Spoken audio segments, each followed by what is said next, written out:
Hello friends, my name is Muskan. अगर आपने मेरे चैनल को अभी तक सब्सक्राइब नहीं करा है तो सब्सक्राइब करें और नोटिफिकेशन बेल दबाना ना भूलें, जिससे आपको मेरे चैनल के जितनी भी वीडियोस हैं वो सबसे पहले नोटिफिकेशन मिले। आज हम न्यू बुक्स शुरू करेंगे। सबसे उस चीज़ का नाम है कॉरपोरेट अकाउंटिंग। कॉरपोरेट अकाउंटिंग में हमारा एक इम्पोर्टेंट चैप्टर है। सबसे पहले इशू ऑफ शेयर, जो हमारे +1 +2 में भी आता है और भी काफ़ी जगह पर यूज़ होता है। जैसे अब बीकॉम में भी आता है ये issue of share. Issue of share में क्या है? Issue of share company word से मिलकर बना है, जिसका मतलब है कम प्लस पेनीज। कम मतलब टुगेदर, मतलब मिलकर। पेनीज मतलब ब्रेड, इकट्ठा खाना। ब्रेड तो नॉर्मल सबको पता क्या होता है। कंपेनीज का मतलब हो गया group of person who ate together. Group of persons मतलब जो लोग मिलके इकट्ठा खाना खाते हैं उसको बोलते हैं कंपेनीज। एक वॉल्यूंटरी एसोसिएशन ऑफ पर्सन्स होता है, जिसका पर्पस क्या होता है, सिर्फ प्रॉफिट को अर्न करना। डेफिनेशन क्या होता है? डेफिनेशन में आती है, डेफिनेशन है जो प्रोफेसर हैने ने दी थी, कि एक आर्टिफिशियल पर्सन जो लॉ के द्वारा क्रिएट की जाती है, जिसमें सेपरेट एंटिटी होती है, एक परपेचुअल सक्सेशन और एक कॉमन सील। सेपरेट एंटिटी क्या होती है? सेपरेट एंटिटी का मतलब होता है कि मतलब कंपनी एक लीगल पर्सन, उसकी एंटिटी होती है वो डिस्टिंक्ट होती है। उसका मतलब जो डिफरेंट होती है, सेपरेट होती है, वो उसके मेंबर से। अगर कोई परचेज या सेल करता है उसकी प्रॉपर्टीज को कंपनी की खुद के नाम से, और कोई एक बैंक अकाउंट को ओपन करता है खुद के नाम से और उसके अंदर कॉन्ट्रैक्ट करवाता है, तो कंपनी की जो जितने भी पर्सनल लाइबिलिटीज होती हैं वो मेंबर से अलग होती हैं। उसके बाद आता है परपेचुअल सक्सेशन। परपेचुअल सक्सेशन का मतलब होता है कि कोई भी बंदा कंपनी में आता है, जाता है, मर जाता है या फिर वैसे कंपनी को छोड़ जाता है तो उस पर कंपनी का कोई भी अफेक्ट नहीं होता। उसके बाद आता है कॉमन सील। कॉमन सील क्या होता है? कॉमन सील जरूरी नहीं होता कि हर एक कंपनी की कॉमन सील हो। अगर कॉमन सील क्या होती है कि इम्पोर्टेंट डॉक्यूमेंट, मतलब एक इम्पोर्टेंट डॉक्यूमेंट के ऊपर कंपनी को रिप्रेजेंट करती है, वो होती है हमारी कॉमन सील। उसके बाद हम बात करते हैं characteristics of A company. Characteristics में क्या है? Separate legal entity, perpetual succession, limited liability, common seal, transferability of shares. Separate legal entity, perpetual succession और कॉमन सील की तो हमने बात कर ली। अब आता है लिमिटेड लायबिलिटी। लिमिटेड लायबिलिटी क्या होती है? जो शेयर होल्डर्स होते हैं कंपनी में, उनकी लायबिलिटी लिमिटेड होती है। मतलब जितनी लायबिलिटी है वो उतनी ही वैल्यू को पे कर सकता है, उससे ज़्यादा वो वैल्यू पे नहीं कर सकते। जैसे 10 रुपये का कोई शेयर है, 7 रुपये उसने ऑलरेडी पे कर दी, तो 3 रुपये से ज़्यादा वो पे नहीं कर पाता, नहीं कर सकता। Transferability of share. Transferability of shares में जो कैपिटल है कंपनी को, उसको डिवाइड करते हैं जब हम स्मॉल पार्ट्स में, उसको बोलते हैं शेयर्स। और जब हम शेयर को फ्रीली ट्रांसफर कर देते हैं कुछ सर्टेन कंडीशंस के बेस पर, उसको बोलते हैं ट्रांसफरबिलिटी ऑफ शेयर्स। फिर आता है हमारे पास next topic, kinds of company. Kinds of company. Company register हुई थी कंपनीज एक्ट 2013 के अकॉर्डिंग। जॉइंट स्टॉक कंपनी पॉइंट है इसमें, उसके 3 टाइप होते हैं। Unlimited company, company limited by guarantee, company limited by shares. और जो कंपनी लिमिटेड बाय शेयर्स है उसके फर्दर 3 टाइप्स हैं, private company, public company and the 1 person company. उसके बाद हम बात करते हैं अनलिमिटेड कंपनी। अनलिमिटेड कंपनी में क्या होता है कि जो सेक्शन 2 पार्ट 92 कंपनी एक्ट 2019 के अकॉर्डिंग जो अनलिमिटेड कंपनीज है, उसका मतलब क्या है कि लाइबिलिटी है जो मेंबर्स की उसमें लिमिटेड नहीं है। अगर आपको सेक्शन याद नहीं होता तो एग्जाम में ना लिखें, वरना आपका पूरा क्वेश्चन गलत होएगा। अनलिमिटेड कंपनी में जैसे कि मान लिया हमने कि कोई एक कंपनी सफ़र कर रही है लॉसेस को, और जो कंपनी की प्रॉपर्टी है उसके पास इतना पैसा नहीं है कि वो कोई भी अपना डेप्ट पे कर सके। तो जो वो प्राइवेट प्रॉपर्टी है, जो मेंबर्स हैं उनकी प्राइवेट प्रॉपर्टी को जब वो यूज़ करती है अपने क्रेडिटर्स को क्लेम करने के लिए, तो उस टाइम पर जो रिस्क होगा कंपनी का बहुत ज़्यादा होता है। तो इस वजह से कंपनी एक्ट परमिटेड नहीं होता इस चीज़ के लिए। Company limited by guarantee. Company limited by guarantee इसका मतलब क्या होता है? जो लाइबिलिटीज होती है मेंबर्स की वो लिमिटेड होती है, तो उनको गारंटी सिर्फ ये दी जाती है कि आपको वाइंडिंग अप के टाइम पर आपकी जो लाइबिलिटीज है उसको हम बढ़ा देंगे। Company limited by shares. Company limited by shares में क्या होता है कि जो लाइबिलिटीज होती है मेंबर्स की वो लिमिटेड होती है, और जो शेयर्स होते हैं वो उनको एक नॉमिनल वैल्यू पर हेल्ड किए जाते हैं। अगर कोई मेंबर ऑलरेडी पे कर देता है पूरी अमाउंट शेयर्स की, तो उस वो लायबल नहीं होता किसी भी अमाउंट को पे करने के लिए। अगर कोई मेंबर पार्टली मतलब शॉर्ट शॉर्ट करके कोई पे करता है किसी भी चीज़ को, तो जो उसकी रिमेनिंग अमाउंट है वाइंडिंग अप के टाइम पर उसको पूरी पेमेंट करनी ही करनी पड़ेगी। कुछ कंपनीज को इसमें डिवाइड किया गया है, private, public and 1 person company. Private and public company.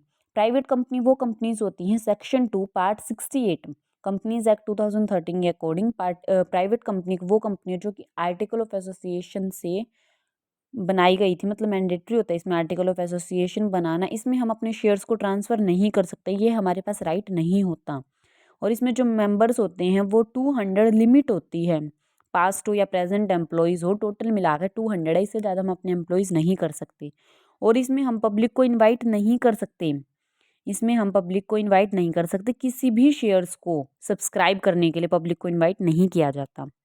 उसके बाद आता है पब्लिक कंपनी। पब्लिक कंपनी में क्या होता है कि मिनिमम, ये इसमें क्या होता है कि सेक्शन 2 होता है 71 में, सेक्शन 2 पार्ट 71 कंपनीज एक्ट 2013 में पब्लिक कंपनी जो एक कंपनी होती है वो एक प्राइवेट कंपनी नहीं होती।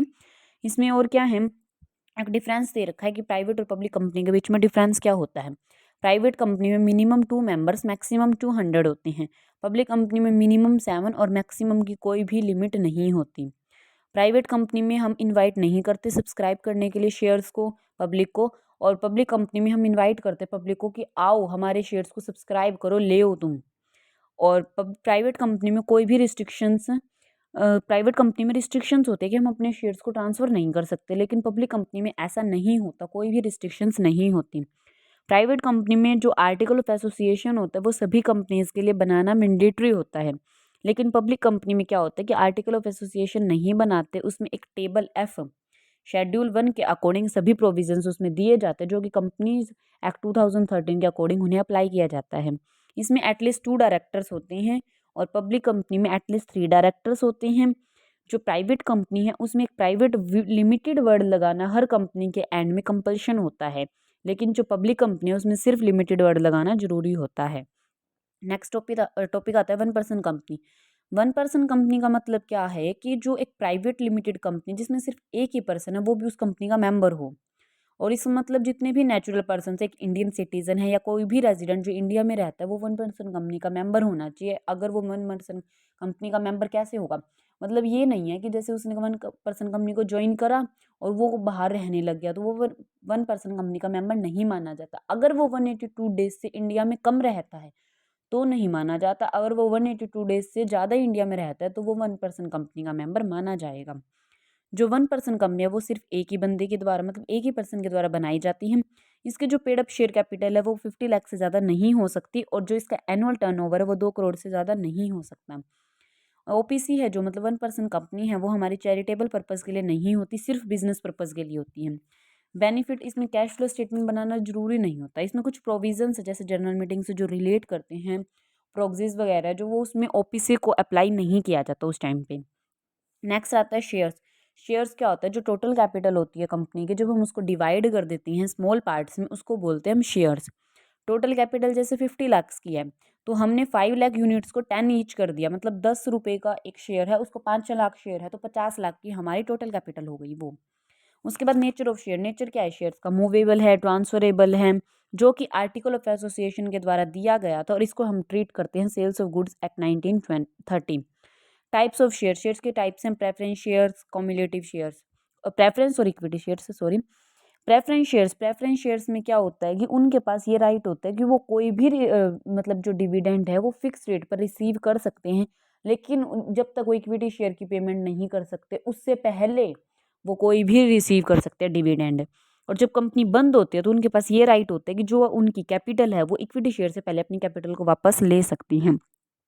उसके बाद आता है टाइप्स। टाइप्स में आता है cumulative, non cumulative, participating, non participating, redeemable, non redeemable, convertible, non convertible.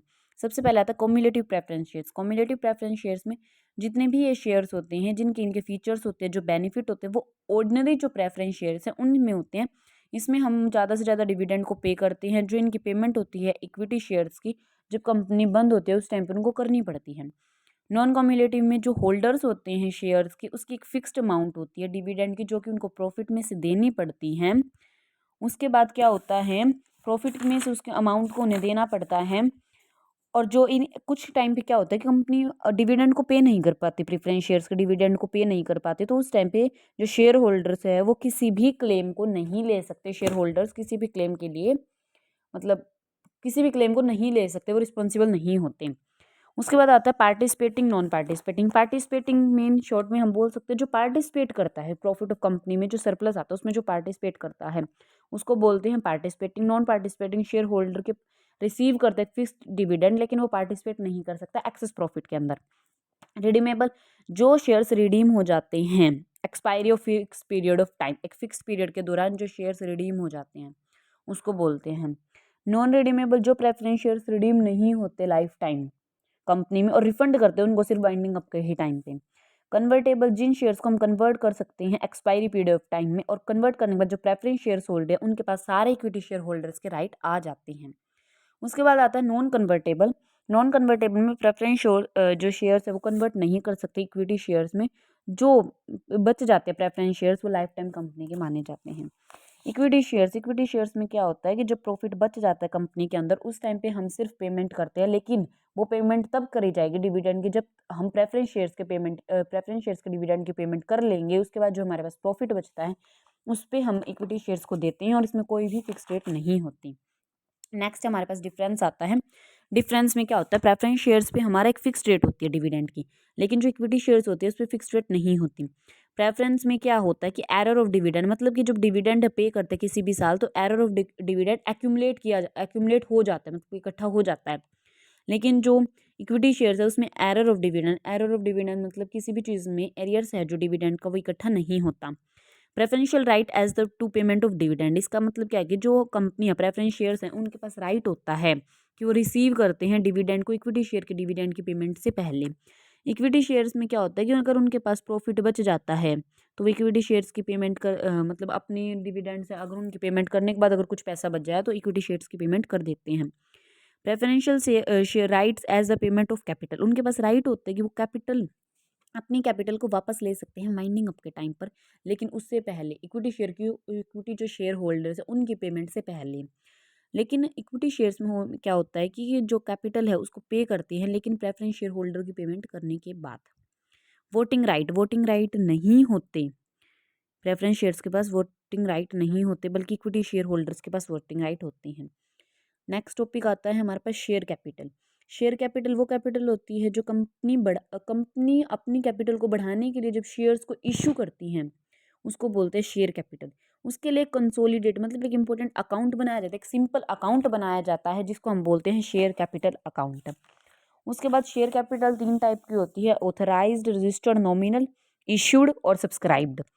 Authorised, registered और नॉमिनल कैपिटल वो कैपिटल होती है जिसमें आर्टिकल ऑफ एसोसिएशन नहीं, जिसमें मेमोरेंडम ऑफ एसोसिएशन से ही अमाउंट की जाती है, जो मैक्सिमम कैपिटल होते हैं कंपनी के वो ऑथराइज की जाती है लाइफ टाइम। इशूड कैपिटल ही ऑथराइज्ड का एक पार्ट होता है जो एक्चुअली ऑफर किया जाता है पब्लिक को सब्सक्रिप्शन करने के लिए, और रिमेनिंग पार्ट है अगर ऑथराइज कैपिटल का उसको अनइशूड कैपिटल बोलते हैं। सब्सक्राइब्ड कैपिटल ये पार्ट होता है इशूड कैपिटल का जो सब्सक्राइब किया जाता है पब्लिक को। इसमें 2 टाइप आते हैं, फुल्ली पेड अप और not fully paid up. Fully paid up में क्या होता है, जो एंटायर नॉमिनल वैल्यू है शेयर्स की जब कंपनी उसको मंगाती है और अपने शेयर होल्डर्स को पे कर देती है तो उसको बोलते हैं subscribed and fully paid up.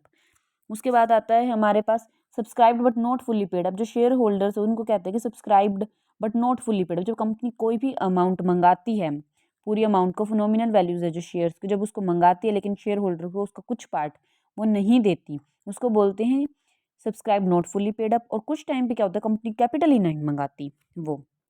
उसके बाद हम बात करते हैं रिजर्व कैपिटल। रिजर्व कैपिटल एक सब्सक्रिप्शन का मतलब सब्सक्राइब्ड अनकोल्ड कैपिटल का एक वो पार्ट है जिसको हम कभी नहीं मंगाते अनलेस जब कंपनी बंद होती है उस टाइम तक। अदर वर्ड्स में बोले तो शेयर कैपिटल का एक पोर्शन जिसको जो हम रिजर्व रखते हैं कंपनी के अंदर, जो यूटिलाइज करते हैं सिर्फ कुछ इवेंट्स वगैरह, कुछ मतलब कंपनी में कोई दिक्कत हो जाती है, कुछ भी इवेंट वगैरह हो उस टाइम पे हम सिर्फ उसको यूज़ करते हैं, उस टाइम वो उसको बोलते हैं रिजर्व कैपिटल। कैपिटल रिजर्व जो क्रिएट किया जाता है हमारा कैपिटल प्रॉफिट से, और ये नॉर्मल कोर्स ऑफ बिजनेस के लिए नहीं होता। इसमें क्या होता है कैपिटल रिजर्व में, जैसे प्रॉफिट हुआ हमारा किसी भी फिक्स एसेट्स को बेच के, कोई भी रिवैल्यूएशन होगा फिक्स एसेट्स को बेच के, फॉरफीचर कर दिया, रीइश्यू कर दिया, ये सब प्रॉफिट हुआ हमारा रिडम्पशन करके। दोनों के बीच डिफरेंस क्या है कि रिजर्व कैपिटल हमारी अनकोल्ड शेयर कैपिटल का एक पार्ट होती है और ये सिर्फ वाइंडिंग अप के टाइम पे ही मंगाते हैं हम। और कैपिटल रिजर्व हमारे कैपिटल प्रॉफिट से क्रिएट होता है। कैपिटल प्रॉफिट मतलब नॉर्मल कोर्स ऑफ बिजनेस है जो हम क्रिएट नहीं करते। रिजर्व कैपिटल हम जरूरी नहीं होता इसको क्रिएट करना, लेकिन जो कैपिटल रिजर्व है इसको क्रिएट करना जरूरी होता है कैपिटल प्रॉफिट के टाइम पर। और जो रिजर्व कैपिटल है उसमें रिजोल्यूशन पास कराना जरूरी होता है क्रिएशन के लिए, लेकिन जो कैपिटल रिजर्व है इसमें पास कराना जरूरी नहीं होता रिजोल्यूशन। और इसमें क्या होता है कि जो कि रिजर्व कैपिटल है ये सिर्फ हमारी वाइंडिंग अप के time of winding up he reserve capital use करते हैं, लेकिन जो कैपिटल रिजर्व है इसमें हम राइट ऑफ करते हैं, राइट ऑफ कैपिटल प्रॉफिट करते हैं, इसमें हम लॉसेस को कर दिया, बोनस शेयर्स को कर दिया। और जो हमारी रिजर्व कैपिटल है इसको हम बैलेंस शीट में शो नहीं करते, और जो कैपिटल रिजर्व है इसको रिजर्व एंड सरप्लस में शो कर देते हैं। अगर आपको ये वीडियो अच्छी लगी तो इसको लाइक शेयर सब्सक्राइब करना ना भूलें, और अगर आपको इस वीडियो का अगला पार्ट चाहिए तो मुझे कमेंट सेक्शन में ज़रूर बताएं। Thanks for watching.